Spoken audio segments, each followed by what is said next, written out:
Hello everyone, let's share knowledge के साथ मैं हूं आशा जमान।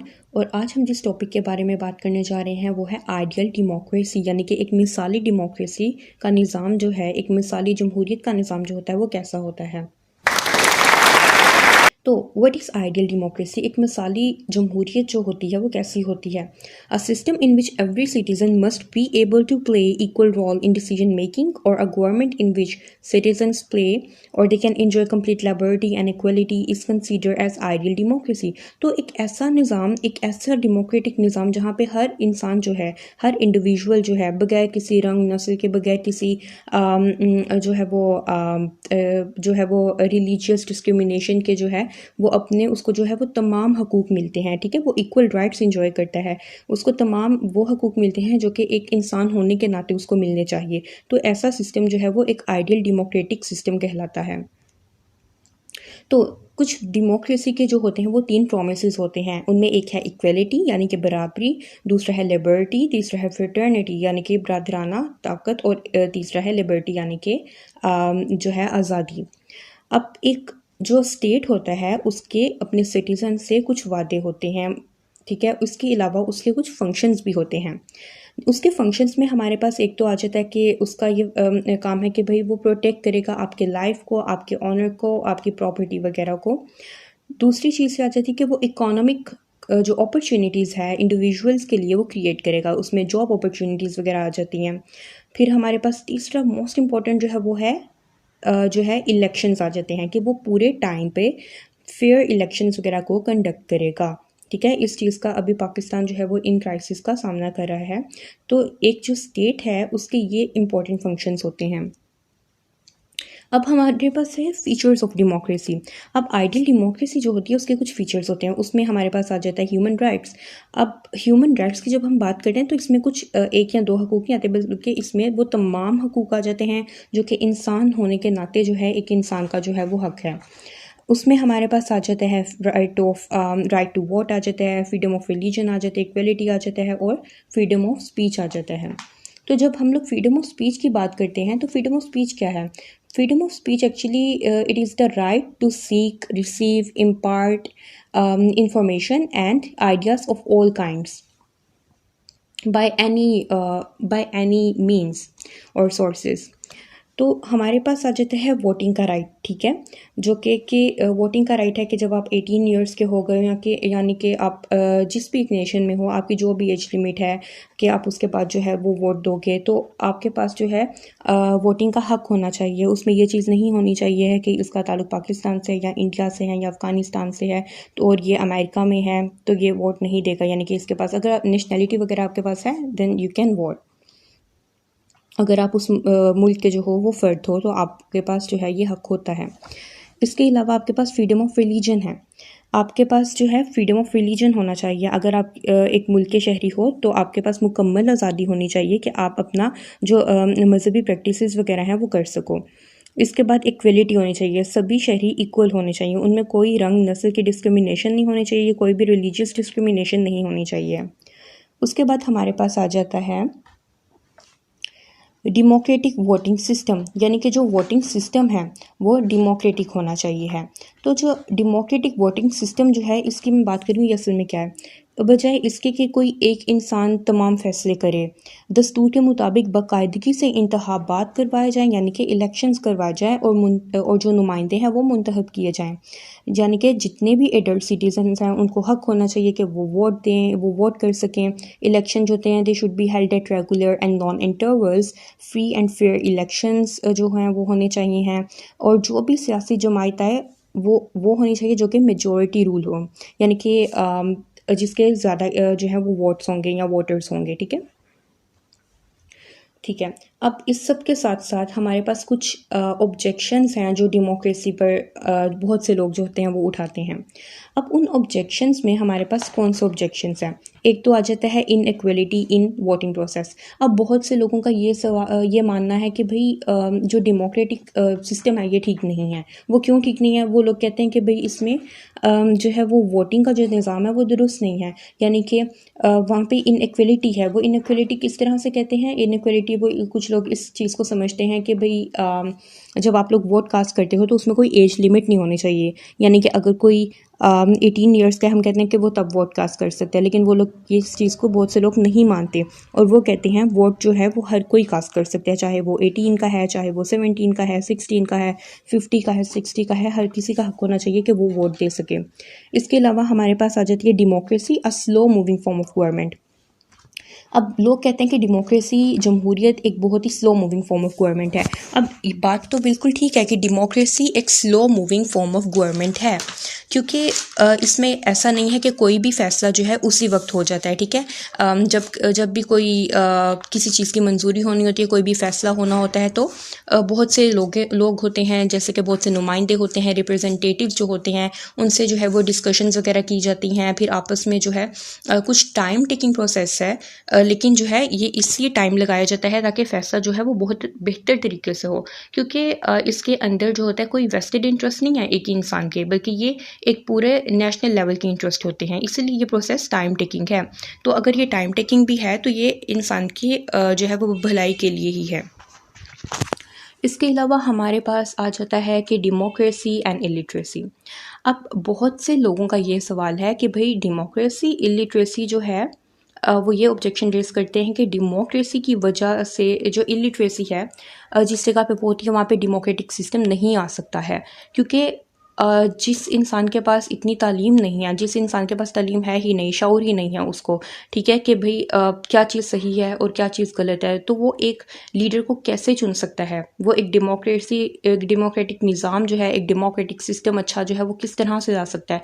तो इलिटरेसी जहाँ पर है वहाँ पर डेमोक्रेसी नहीं हो सकती। अब इसका जवाब ये है, मैं ऑब्जेक्शंस वगैरह आपको बता रही हूँ, लेकिन मैं उसके साथ आप लोगों को उसका कुछ ऑब्जेक्शंस का जो है वो आंसर भी करती जा रही हूँ, ठीक है। तो इसका जो जवाब है वो ये है कि डेमोक्रेसी और एजुकेशन साथ साथ चलते हैं, ठीक है। किस तरह से कि डेमोक्रेसी अगर होगी, अगर डेमोक्रेटिक निज़ाम बहुत अच्छा होगा, यानी कि एक आइडियल एक जो मिसाली डेमोक्रेटिक निज़ाम अगर होगा, तो आपके पास जो है वो एजुकेशन होगी, आपके लोग पढ़ेंगे लिखेंगे, आपके बच्चे पढ़ेंगे, और क्या है कि उन लोगों को अवेयरनेस मिलेगी चीज़ों के बारे में, और वो फ्यूचर में एक अच्छा लीडर मुंतखब कर सकेंगे। इसके बाद हमारे पास आ जाता है मेजोरिटेरियन रूल। अब बहुत से लोगों का ये मानना है कि दो तरह के लोग वोट देते हैं। जैसे कि कुछ लोग जो होते हैं, जैसे कुछ लोग जो है वो उन्होंने एक पार्टी को वोट दिया, कुछ लोगों ने दूसरी पार्टी को वोट दिया। जैसे हम लगा लें PPP एक पार्टी है, PPA एक पार्टी है, या चलो A और B कर लेते हैं, एक पार्टी A है और एक पार्टी B है। अब आधे लोगों ने पार्टी A को वोट दिया और आधे लोगों ने पार्टी B को वोट दिया। अब पार्टी A जो है उसके वोटर्स ज़्यादा थे और वो जीत गई, ठीक है, और उसने जो है वो ये डेमोक्रेसी का जो निज़ाम है, यानी कि ये पूरे जो मुल्क की लीडरशिप है उसने संभाल ली, ठीक है। अब वो लोग कहते हैं कि जो पार्टी बी के लोग थे वो भी तो इंडिविजुअल्स थे, उनका भी तो हक था, तो उन लोगों को तो उनके हक से महरूम कर दिया गया, यानी कि उनको मतलब उन लोगों को उनके हक से ऐसे महरूम कर दिया गया कि उन लोगों को की जो है वो लीडरशिप नहीं गई, उनके वोट ज़ाया गए, ठीक है। तो बहुत से लोग जो है ये इख्तिलाफ उठाते हैं, ठीक है। फिर उसके बाद हमारे पास आ जाता है प्रोजेक्ट ऑफ पॉपुलिस्ट लीडर्स। अब ये जो पॉपुलिस्ट जैसी टर्म है, ये 19th सेंचुरी से हमारे पास देखने में, हमारे पास ना 19th सेंचुरी से सामने आई है। अब populist parties are often lead by dominant figures who present themselves as the voice of people. They are very appealing to the people. अब क्या होता है, वो कुछ डोमिनेंट फिगर्स होते हैं, कोई अदाकार होगा बड़ा मशहूर होगा, वो सामने आ जाएगा, ना भी डोमिनेंट फिगर हो लेकिन उसके पास क्या है बहुत ज़्यादा जो है वो पॉपुलैरिटी होगी, ठीक है।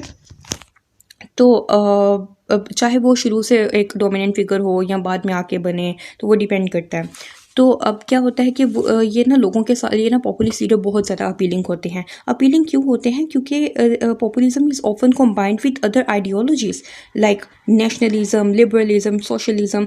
तो ये बहुत हद तक लोगों को अपीलिंग इसलिए लगते हैं क्योंकि वो उनके लिए बात कर रहे होते हैं, यानी कि ऐसा नहीं है कि बिल्कुल उनके लिए बात करेंगे, हमें भी नहीं पता, लेकिन वो उन सवालात को उठा रहे होते हैं, वो उन स्लोगन्स को उठा रहे होते हैं जो लोगों की जो होती है उस वक़्त की जो होते हैं वो फ्रस्ट्रेशन होती है, वो उनकी उस वक़्त की जो होती है वो ज़रूरत होती है, ठीक है। तो इस तरह से जो है वो बहुत ही ज़्यादा पॉपुलर बनते हैं, ठीक है।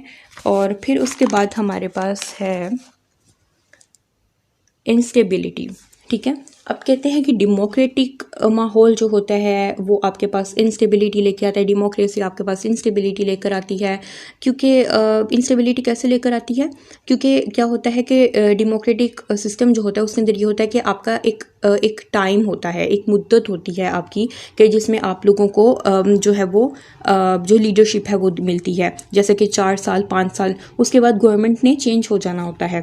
तो इसके अलावा वोट ऑफ नो कॉन्फिडेंस भी होता है, और वोट ऑफ नो कॉन्फिडेंस ना भी हो तो आप लोगों के पास क्या होता है, एक टाइम होता है जिस टाइम पीरियड के बाद आपने चेंज हो जाना होता है उस गवर्नमेंट ने। अब इसमें होता क्या है, अब इसका एक नेगेटिव पहलू ये हम लोग को देखने को मिलता है ना, कि अभी पहली गवर्नमेंट जैसे कि पहली बार वो आई है, ठीक है, मतलब डेमोक्रेसी में पहली बार आई है, पहली बार उसने हुकूमत ली है, तो अब उसको चीज़ों को समझने के लिए टाइम लगता है, और जितना टाइम अभी उसको चीज़ों को समझने में लगता है, अभी उसको चीज़ों की समझ आना शुरू होती है, तो उसका जाने का टाइम आ जाता है, और वो फिर जो है वो उनका जो टाइम पीरियड है वो ख़त्म हो जाता है। उसके बाद दूसरी पार्टी आ जाती है, अगले इलेक्शन होते हैं, जो भी पार्टी वगैरह आएगी, और फिर उसको भी टाइम दरकार होगा चीज़ों को समझने के लिए।